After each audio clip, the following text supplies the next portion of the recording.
लोगों को बुरी भी लगती है कि मौलाना, मगर बात हक है, ये बातें ये हक है। और सुनो, मैं तकरीर शुरू करने से पहले ये चंद जुमले बोल रहा हूँ, जरा कान खोल के सुनिए आप, बहुत मोहब्बत के साथ। और साउंड की आवाज समझ में नहीं आए तो मुझे बताना, फिर सेटिंग कराऊंगा मैं। समझ रहे हैं आप? साउंड वाले बहुत अच्छा बुला रहे हैं, अच्छा बोल रहा भाई, ठीक है।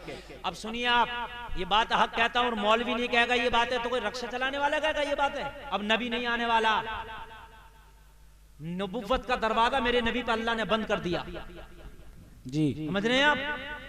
और ना कोई अब्दुल कादिर जैसा वली आने वाला जी, बेशक। अब तो हम जैसे गुनाहगार मौलवी ही आएंगे तुम्हें बताने। इनकी बातें मानो या ना मानो, मर जाओगे उसके बाद में हिसाब होना है जी, बेशक। ये जो औरतें बेपर्दा घूमती हैं और निकलती हैं ना बाजारों में, जहां पर इनको मैदान महशर में सजा दी जाएगी, भाई को, बाप को, बेटे को, शोहर को भी बराबर की सजा दी जाएगी जी, बेशक। तू कहां था जब ये जा रही थी तो टहलने के लिए?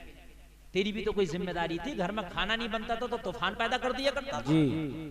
तेरे कपड़ों पे अगर दाग रह गया तो तूफान पैदा कर दिया करता था। धुले कैसे, प्रेस कैसी हुई है? और जब ये जा रही हैं रातों को मेकअप करके और रोडों पर टहल रही है तो तेरी कोई जिम्मेदारी नहीं थी? बराबर के शरीक हो। ये मुसलमानों बड़ा खतरनाक मसला है, खुदा की कसम। अगर दुनिया की आग में जरा सा पोरवा जल जाए ना, जरा सा पोरवा जल जाए तो मालूम है क्या हाल होता हमारा? हमारा हाल ये होता, रात को नींद नहीं आती है। बोलो होता क्या नहीं होता? जहन्नम की आग इससे हजारों दर्जा ज्यादा तेज है। मुसलमानों जरा गौर करो, उसमें खाली पोरवा नहीं, मुकम्मल जब जलाया जाएगा, ओढ़ना आग, बिछोना आग, लिबास आग, आग का संदूक, आग की टोपी, आग के जूते। ए लोगों, इतना गर्म पानी जहन्नम में पिलाया जाएगा कि आंतें कट के गिर जाएंगी। वो ठोटर का दरख्त, उसका फल खिलाया जाएगा, हलक में उसके कांटे अटक जाएंगे। बड़ा खतरनाक मसला है। खाने के लिए, पीने के लिए कचलहू, सड़ा हुआ पीप और सड़ा हुआ खून दिया जाएगा, जिसकी बदबू से दूर तक जहन्नमी परेशान होंगे।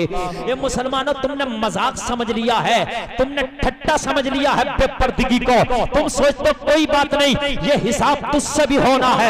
अगर तू पावर रखता है तो इस पर कंट्रोल कर। अगर तू पावर रखता है तो अपनी बेटी और अपनी बहन और अपनी माँ और अपनी बीवी को समझा, और अगर तेरे समझाने से ना रुके तो अपने बाजू की ताकत से उनको रोकने की कोशिश कर। इसलिए कि तू दुनिया का मंत्री नहीं मगर अपने घर का मंत्री है। ये पैगाम ईद मिलादुन नबी से लेके जाओ, ये मुस्तफा की आमद के जलसे से लेके जाओ। अपने घरों में इस्लामी माहौल पैदा करो। अगर अपने घरों में इस्लामी माहौल पैदा करोगे तो कल को तुम्हारे घरों में अल्लाह की कसम इस्लामी बच्चे पैदा होंगे। आज मैं बोलूंगा और जो टॉपिक है इस टॉपिक पे भी बोलूंगा, जश्न ईद मिलाद पे भी बोलूंगा। समझ रहे हैं? मिलाद पे अगर मैं बोलूंगा, अल्हम्दुलिल्लाह महीनों